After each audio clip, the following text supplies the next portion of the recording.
What's up, Passport family? It's your girl, Deshauna, CEO and founder of A Passport to Breathe. So, this week I am going to be talking about my book, 365 Intentional Breaths, and how I came about writing this.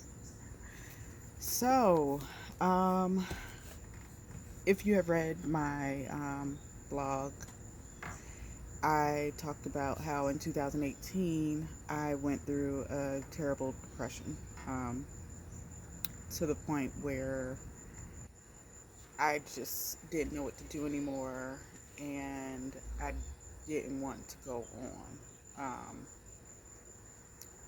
It was a number of things over the years that not dealing with, um, and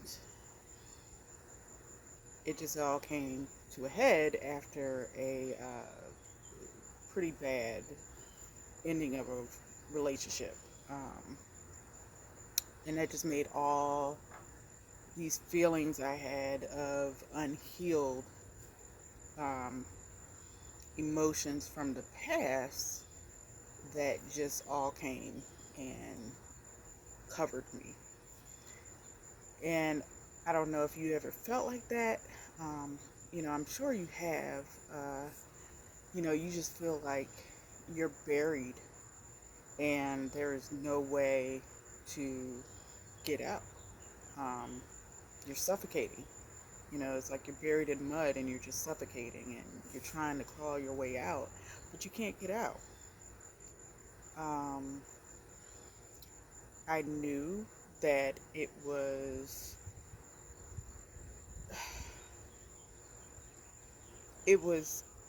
hard, and it is still hard for a lot of people, especially the Black community, to seek help outside of the church.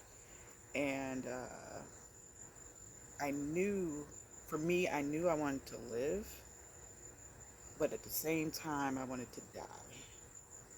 Um, and there just was no praying out of it. Not to say that that I don't believe in God. I do.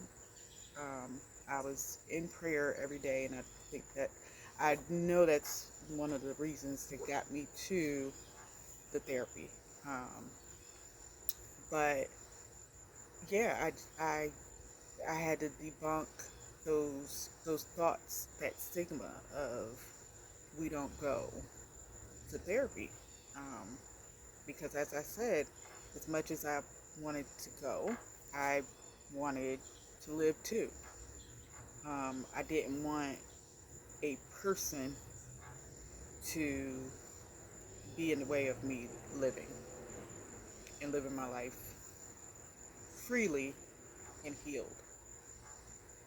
So I started seeing my therapist. We Luckily we clicked right away. You can go to a therapist and it's just not the right one for you. Um, so you have to go through different ones. It is like dating. The first one may not be for you. Luckily mine was, in this particular situation. And she worked with me through the blame of myself, the how did I not see this, how did I get so attached and so wrapped up. We worked through a lot of that, and a lot of that was from past stuff that happened in my life. So during that season, I was looking for things to motivate me, because I'm still at work hiding. I'm a manager, but I'm hiding. I can't face anyone. I can't talk to anyone because I'm in tears all the time. I come home from work. I'm in the bed at 2 p.m. until the next day, not eating. So it had to be a combination. So that's where I say the combination of therapy, God, praying. Um, And then I started getting into meditating and affirmations. And that is how the book comes in, um, because I was looking for affirmations that resonated with me as a professional Black woman, um, that deals with what I have to go through in my life, what I have to deal with. Um, and I couldn't really find too many things like that. So I started writing them out for myself, and I started pasting them around the house. They were in my bathroom, on all over my mirror. They were on my refrigerator. They were on my doors, wherever possible. I was putting them so I could see them and continuously say them to myself and affirm that, I am going to get over this and I'm going to be in a better place. And it absolutely made a difference. So with that, I couldn't be the only one that didn't, see, or that felt like there wasn't anything that resonated with them out on the market. And not to say that, everything on the market sucks or anything like that. I'm not saying that at all. There are great, great, great, great books, journals out there on the market. This was just something for me, that it was hard to find just for as Black women. And I'm not gonna be scaled at all. So I wrote all of these little sayings I had around my house. I thought about it and I was like, I am not the only one. So let me go ahead and put this in a book. I did, and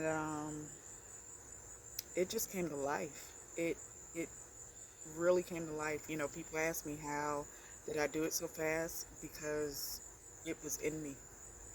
It was in me. I heard be still and write it, and that's what I did. I followed my directions of being still. So the things that came out of COVID, I saw people around me struggling, and I knew, I had to be a footprint in this world. So whoever you are, male or female, Black or white, professional, blue collar, I don't care. This was my love letter to myself. This was my love letter to myself. And it's my love letter to you. And let it be your love letter to yourself. Because we just can't keep acting like things are just going to go away or we're going to feel better after we go to sleep, because things don't go away like that. So I am so proud of our baby. You can find 365 Intentional Breaths on Amazon, Barnes & Noble, Books A Million, or on my website, www.passport23.com. And that is all for today. And I thank you all for listening.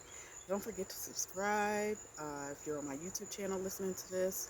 If you're not, if you're on my IG or Facebook, make sure you tag your folks. Let's get this word out. Let's start breaking this stigma and breaking down these walls. All right, y'all. Peace.